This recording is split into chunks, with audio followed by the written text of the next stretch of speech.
En manchette, aujourd'hui, on débute par une question. Connaissez-vous l'organisme Parrainage civique Lanaudière? Bonjour à tous, bienvenue à votre bulletin d'information sur les ondes de CTRB, votre télévision locale et régionale, aujourd'hui, le 25 mars. Le Parrainage civique Lanaudière est un organisme qui a vu le jour sous le nom de SAMM, S-A-M-M, en avril 1988.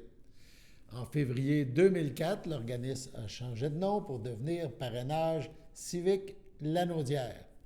Il est le seul organisme de parrainage civique sur le territoire lanaudois. L'organisme a développé un service personnalisé permettant aux personnes ayant une incapacité physique, intellectuelle, sensorielle et ou psychologique de briser leur isolement et de s'intégrer plus aisément dans la communauté grâce à la participation de personnes bénévoles. La philosophie d'intervention de l'organisme se distingue par son accompagnement individualisé,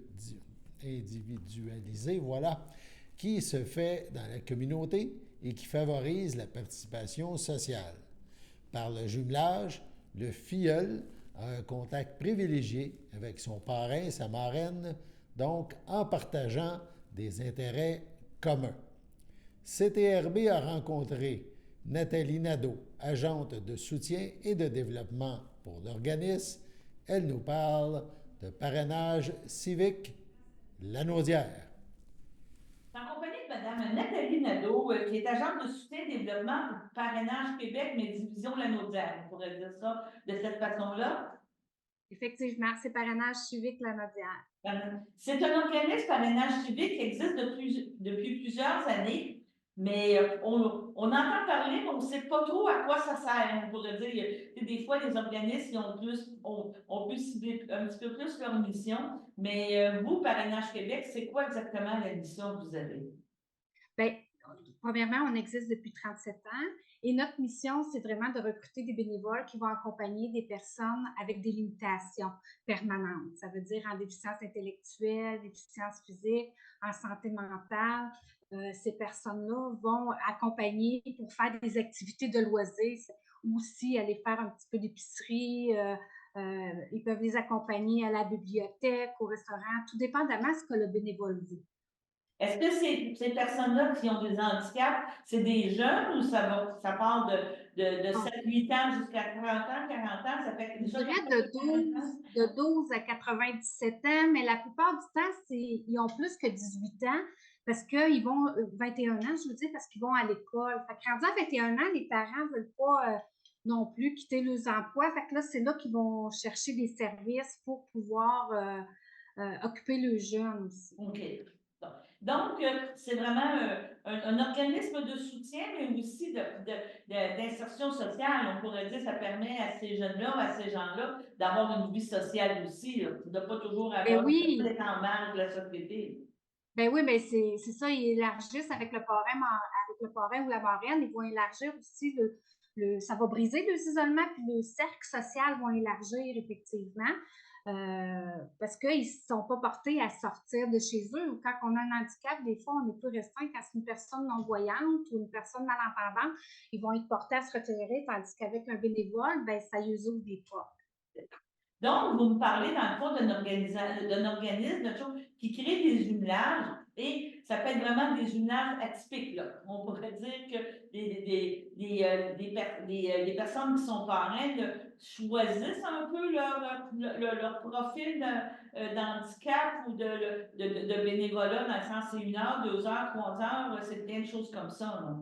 Bien, on demande un 3 heures minimum par mois et effectivement, les bénévoles, selon leur vie sociale ou selon ce qu'ils aimeraient faire, vont souvent, en arrivant dans nos bureaux, parce qu'on lui demande de s'inscrire, et souvent, quand on fait l'entrevue, ils vont nous dire ben moi, je voudrais tel genre de personne parce que je suis active physiquement, fait que je voudrais une personne qui aimerait faire du sport, ou ben non, ben moi, j'aimerais aller prendre un café 1 fois par semaine avec une personne âgée qui a des limitations, ou ben non, une personne en déficience physique. Fait que c'est ça, ils vont nous nommer effectivement ce qu'ils aimeraient faire, puis comment ils aimeraient faire, parce qu'on dit tout le temps que nos bénévoles, il faut que ça soit le fun de faire du bénévolat. Parce que si c'est pas le fun, c'est une obligation, bien souvent, ils restent pas.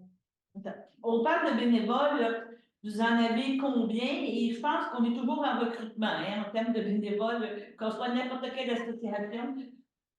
Effectivement, on est tout le temps en recrutement. Vous pouvez appeler au 450-834-1728.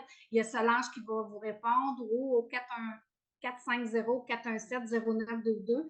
Vous allez avoir Mélanie qui va vous répondre pour le Sud. Et ce qu'ils vont faire, c'est que je vous dirais que j'ai 119 personnes qui sont en attente, juste dans la Nodière. Et on a une soixantaine là, de bénévoles, de parrains-marraines qui sont déjà jumelés à des filleuls. OK.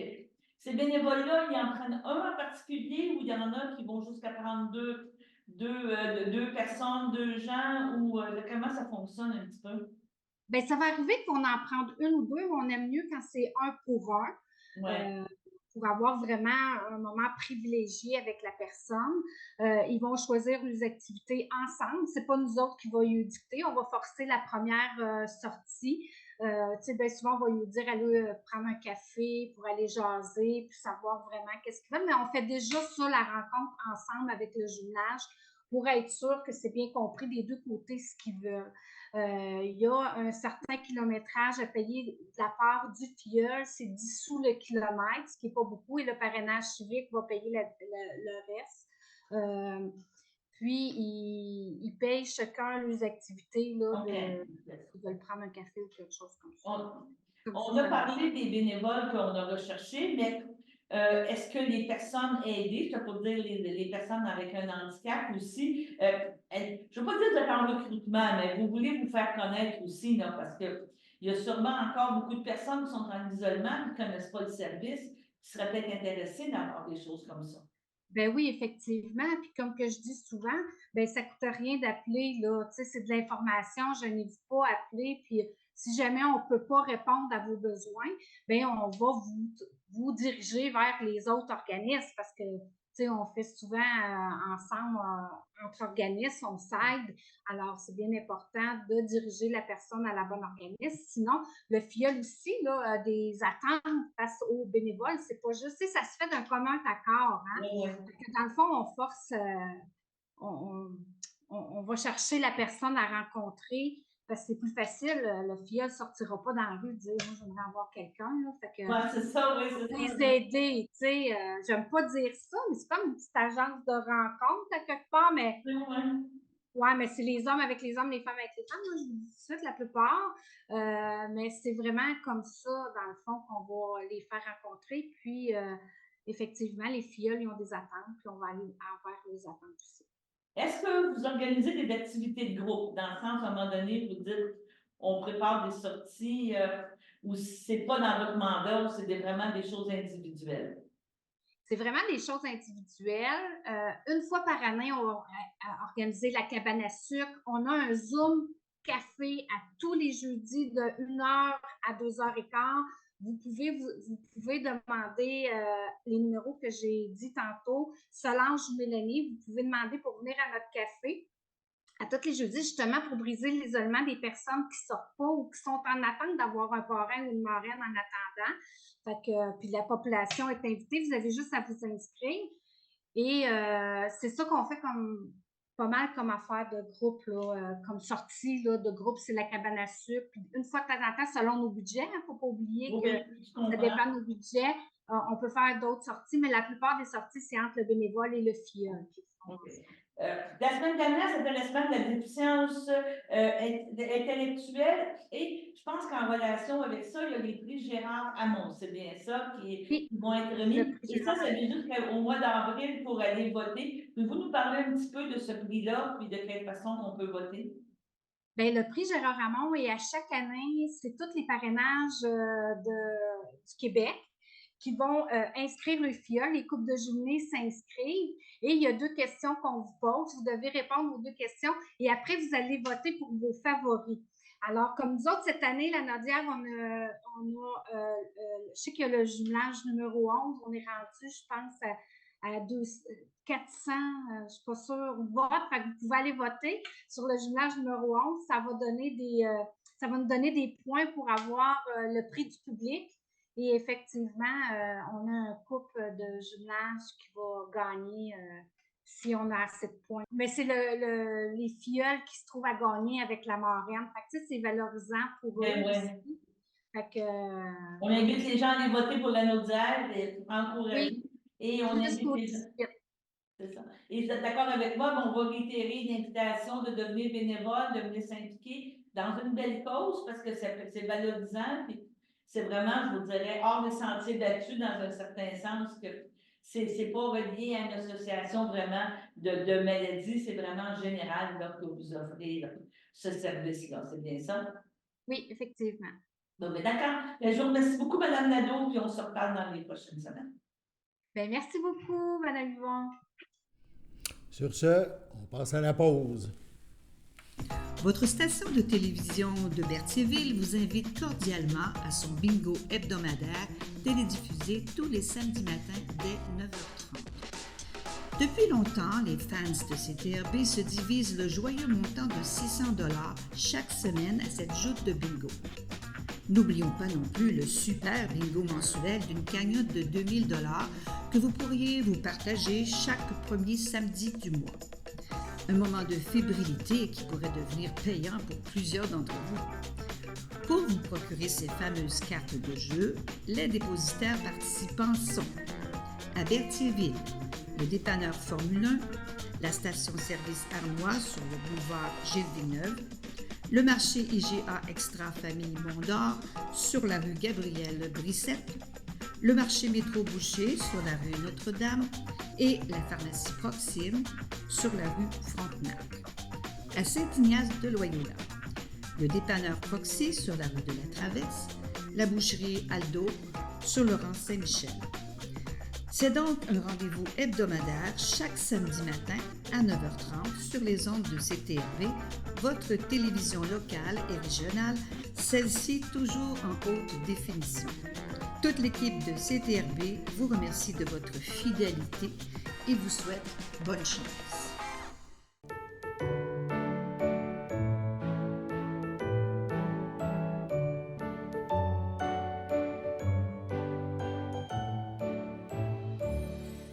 En ce 25 mars, les filles d'Isabelle de Berthier désirent souhaiter bonne fête à Monique Colette Roy. C'est votre anniversaire aujourd'hui, 25 mars. Eh bien, toute l'équipe de CTRB se joint à moi et vous souhaite bonne fête.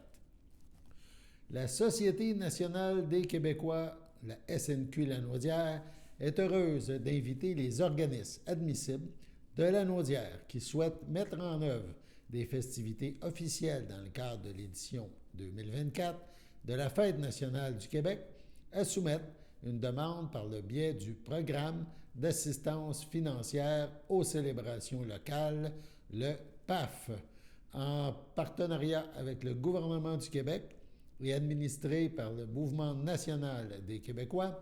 Le PAF vise à promouvoir l'organisation de célébrations qui suscite la participation et la fierté de toutes les Québécoises et de tous les Québécois. La fête dans Lanaudière, c'est un rassemblement unique à l'image des Lanaudoises et des Lanaudois et elle est sans contredit un rendez-vous de fierté incontournable pour les villes et les villages de notre belle région. Je tiens également à souligner la part inestimable des comités organisateurs qui se donnent rendez-vous année après année, a déclaré le président de la SNQ Lanaudière. Les organismes ou municipalités qui désirent se prévaloir de ce programme ont jusqu'au 3 avril prochain pour présenter une demande.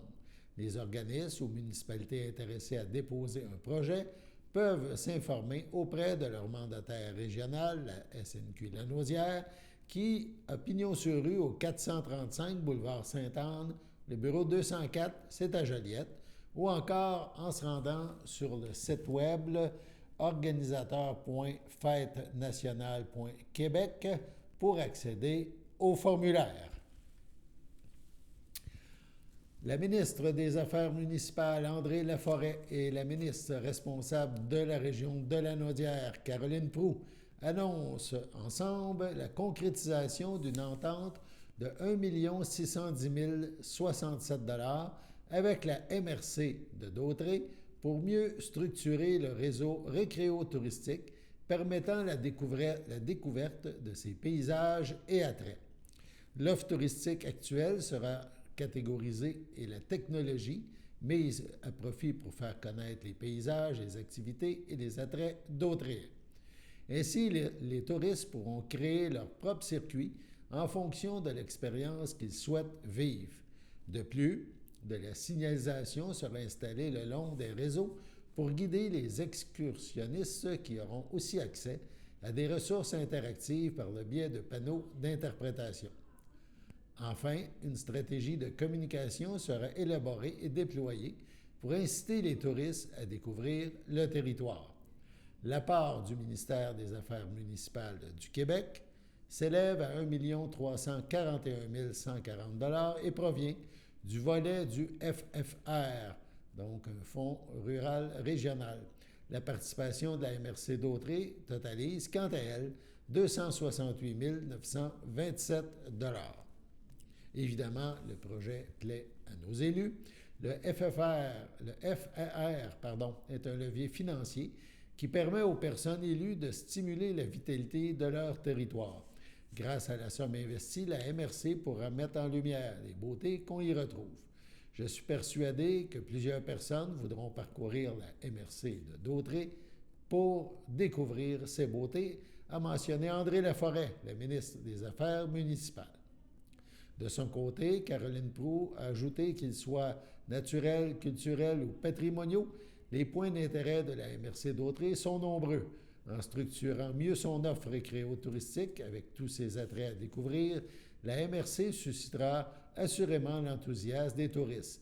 Les retombées socio-économiques engendrées par les visites profiteront à toute la communauté, de mentionner Caroline Proulx, ministre responsable de Lanaudière, ministre du Tourisme et députée de Berthier. Le projet Signature innovant est le fruit d'une concertation des municipalités de la MRC d'Autré pour, on est rendu dans un autre dossier bien sûr, donc on reprend le projet Signature Innovation, est le fruit d'une concertation des municipalités de la MRC pour poursuivre la mise en valeur et le développement du caractère récréo-touristique de notre territoire. Dans ce contexte, l'aide financière du gouvernement du Québec constitue un apport essentiel. Grâce à cette collaboration, nous concrétiserons notre vision commune visant à offrir une expérience touristique agréable et enrichissante tout en préservant et en mettant en avant nos richesses locales. On poursuit donc, c'est la suite de l'intervention des deux ministres. Cette fois, c'est Christian Goulet, le préfet de la MRC de Dautré, qui commente cet investissement important au niveau du récréo-tourisme dans la MRC de Dautré. Là, on change de sujet. Le ministre responsable des services sociaux, on parle de Lionel Carman, ainsi que la ministre responsable de Lanaudière, Caroline Proulx, ont participé récemment au lancement du programme Ma famille, ma communauté, le programme MFMC. Et ça s'est déroulé sur le territoire de la Matéouinie, donc dans le nord de Lanaudière. Il s'agit de la 14e communauté à mettre en place le programme depuis sa relance en 2020 et la 2e dans Lanaudière après la MRC de Joliette. Le programme MFMC vise à éviter le placement d'un enfant ou d'un adolescent dans une ressource d'hébergement ou à en réduire les conséquences lorsque cela est inévitable. Comme il a été stipulé dans les recommandations de la Commission spéciale sur les droits des enfants et la protection de la jeunesse, la Commission Laurent, les communautés ont un rôle important à jouer pour ce qui est de la protection de nos enfants. En effet, la protection des enfants est l'affaire de tous. On parle du voisin, de l'enseignant, du brigadier, de la policière, de la cousine, etc. C'est en créant autour des familles un filet social protecteur que nos enfants vivront en sécurité et qu'ils auront des conditions pour bien se développer. Bien que le maintien de l'enfant ou de l'adolescent dans son milieu familial soit privilégié, il arrive qu'un placement doit être envisagé. Le programme MF-MC vise donc la concertation et la mobilisation de toutes les ressources de la communauté, jeunesse et adultes, afin de permettre aux familles d'être accompagnées adéquatement dans leur milieu lors de ce processus. Le déploiement de ce programme sur le territoire de la Matawini constitue aussi une réponse à l'amélioration de l'accès aux services de proximité, en permettant aux partenaires engagés dans les programmes d'anticiper chez les enfants et les adolescents les besoins susceptibles de nécessiter des soins et des services. Bien que ce programme soit coordonné par le Centre intégré de santé et de services sociaux de la Naudière, le programme appartient, selon le ministre de ceux qui s'en occupent, bien sûr, à la communauté et sous-entend la mobilisation des partenaires pour renforcer le tissu social autour des enfants vivant une situation à risque de placement, de déplacement ou lors d'une réunification familiale. On parlait bien sûr du ministre Carman. Sur ce, allons à la pause. Votre télécommunautaire régionale présente la loterie Moitié-Moitié. Pour jouer, visitez moitié-moitié.tv. Chaque semaine, 2 façons de gagner. Le tirage au sort et si vous trouvez l'as de pique dans votre enveloppe, vous gagnez le gros lot progressif. Les billets sont disponibles sur moitié-moitié.tv à partir de seulement 5 $. La loterie Moitié-Moitié au profit de votre télécommunautaire autonome participante. Visitez moitié-moitié.tv. Les tirages mercredi 19h. Service de déclaration d'impôt du Centre d'action bénévole d'Autrey. Si vous avez plus de 65 ans, avec un revenu modeste et que vous demeurez sur le territoire desservi par le CABA, nous pouvons vous aider. Dès la fin janvier, téléphonez au 450-836-7122 afin de vous inscrire. Produire vos déclarations de revenus à temps vous assure de bénéficier des crédits auxquels vous pourriez avoir droit. Supplément de revenus garanti, remboursement de la TPS, Régie des rentes du Québec, crédit de solidarité. Également, si vous avez plus de 70 ans, vous pourriez avoir droit au crédit en maintien à domicile et le soutien aux aînés. Produire ces déclarations, c'est important et payant.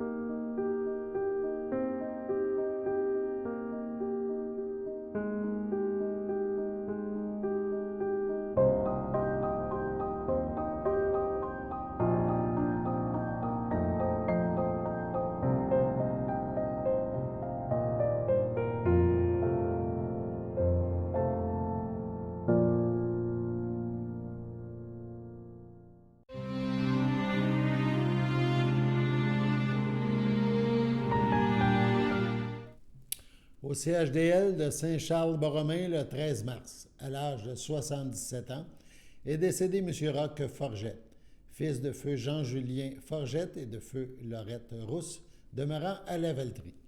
Il laisse dans le deuil ses enfants, Sonia Forgette, Luc Gadouri, Yannick Forgette, ses petits-fils Félix et Alex, ses frères, sa sœur, sa belle-sœur Lucien Forgette, Daniel Forgette, Lucie, Nicole Forgette, feu Laurent Hainaut, ainsi que plusieurs neveux, nièces, autres parents et amis.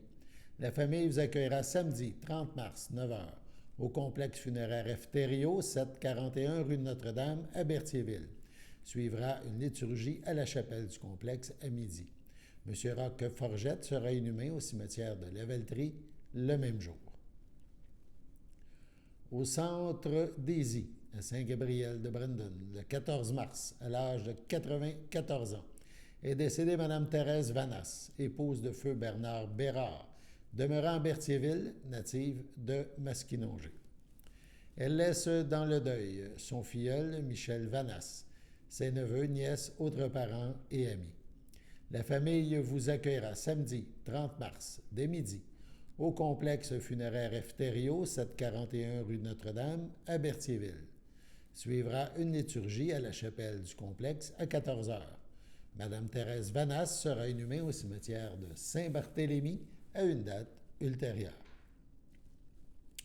Au centre hospitalier de Lanaudière, le 5 mars dernier, à l'âge de 59 ans, est décédée Mme Maryse Lefebvre, conjointe de Rosaire Duchesne, demeurant à Saint-Cuthbert.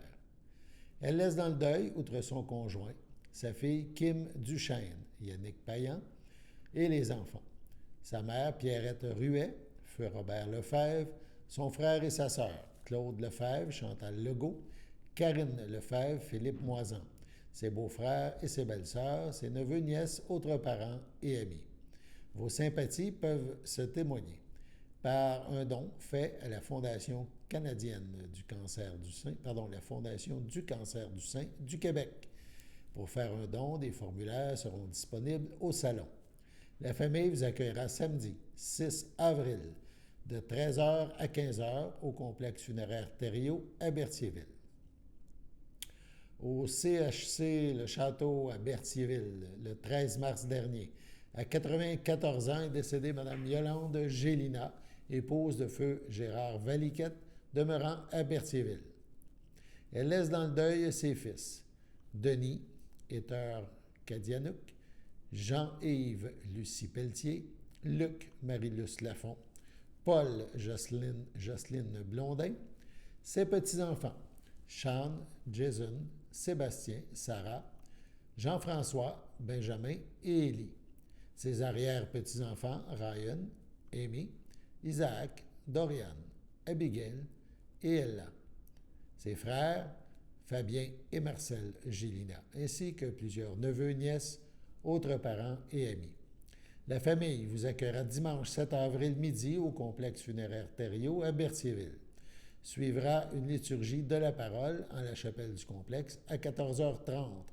Madame Yolande Gélina sera inhumée au cimetière de Côte-des-Neiges à Montréal. À son domicile, le 15 février dernier, à 85 ans, est décédé M. Roger Lacourse, fils de feu Gérard Lacourse et de feu Madeleine Bernèche, demeurant à Montréal, mais natif de Saint-Viateur. L'ayant précédé Louise, Gisèle, Pierre et Laurent, il laisse dans le deuil ses frères, sœurs, beaux-frères et belles-sœurs. Réal Lacourse, Lise Ouellette, Bernard Lacourse, Suzanne Courouville, Bertrand et Hélène Lacourse, Régent Lacourse, Diane Montreuil, Francine Lacourse, Richard Chrétien, Michel Lacourse, Lynne Roberge, ainsi que plusieurs neveux, nièces, autres parents et amis. La famille vous accueillera vendredi 19 avril de 19 à 21h et samedi 20 avril dès midi au complexe funéraire Thériault à Berthierville. Suivra une liturgie en la chapelle du complexe à 14h30. M. Lacourse sera inhumé au cimetière de Saint-Viateur à une date ultérieure. Sur ce, passons à la météo.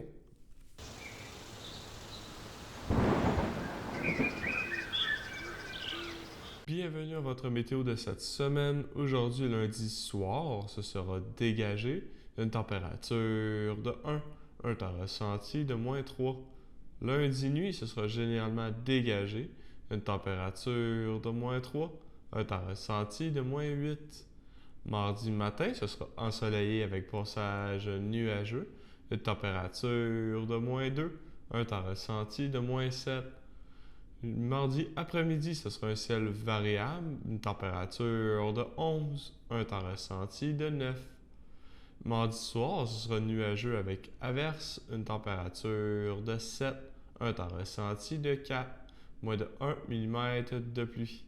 Et voilà, c'était tout pour votre météo.